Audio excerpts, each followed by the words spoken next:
beginning of the second half. Every time they would make a run, you guys, including you, especially you, kind of had an answer. But what happened when they, started that run to kind of overcome that 10-point deficit? I think we just made some lackadaisical plays. It was just small effort plays, like getting over screens or getting up on screens, allowing them the freedom to make shots, or to even give them the thought that they could continue to play us. And I think we just didn't realize in the moment the seriousness of the game and where we were, and that we just needed to keep playing hard into the last buzzer. And then the times that we let up a little bit, they took advantage of it. For you, Coach, after y'all got that 10-point lead, took you out just for a little breather. Where you kind of didn't want to come out of the game at that point because you guys were rolling pretty good at them? Me personally, as a player, I never want to come out. As long as I see my team doing good, that's supposed to be my job, is to help my team get leads like that, so I can get a breather. But me personally, I just like to stay in the games and keep pushing. I want to go till I got no gas left in my tank. But if the coach thinks they got to pull me out for a short second, then I just trust them. And then when they're ready to put me back in, I'll be ready to go. You got the lead, and then I think they're late on the back door to Newman. And then I think Dawes had the foul. What did you say to him at that moment? I was just telling him in late games, that's when you got to dig deeper mentally and think. I kept telling him to be smart because all game he was calling touchy fouls. And I told him that, in deep situations, you can't, give in and go for the steal. You just got to play smart, and you can't go for stuff like that, especially the situation with the fouls. I just told him you got to play smart, and you can't make silly calls like that come alive by just reaching in when he's about to call a timeout.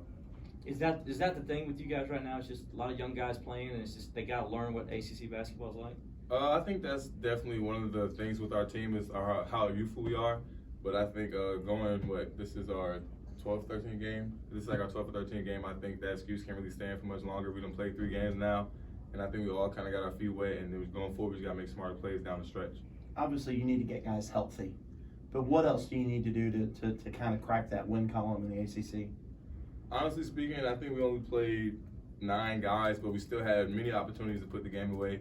I think we have a lot of people on our bench. We have a lot of depth. We got 4 guys out right now, but I think our team, once we just get back completely, we haven't had a full practice yet this year, I think, with everyone. But once we will, I think then people will really see our team and what we can really produce when we're healthy 100%. Was that the best half for you this year? Efficient-wise, yeah, but at the end of the day, if we don't got a W in that column, then the half doesn't really matter to me.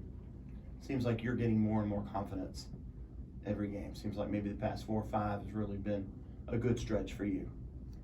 I think I know my position on the team and what I have to produce day in and day out, and I think my coaches believe in me, my teammates believe in me, and that's more than enough confidence that I need for myself just to keep pushing and keep getting better, to find my team open looks or to get buckets for us down the stretch. And I think just putting in work, knowing that it's going to benefit my teammates, is what's been pushing me this entire time.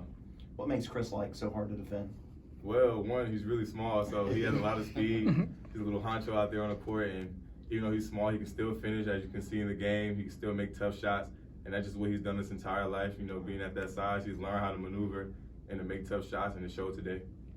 Do you see Clyde kind of getting better step by step as he's come back from his injury, and game by game as he's playing more? Most definitely. This is his 3rd game, I think, in, and he's starting to get back to his old self. He's starting to make tough shots, making shots that we all know Clyde can. And we're really excited to have him back. And as long as we keep getting those other guys, Clyde's going to keep continuing to prosper with our team. All good. Thanks, Aamir. Thanks, Aamir. Thanks, Aamir.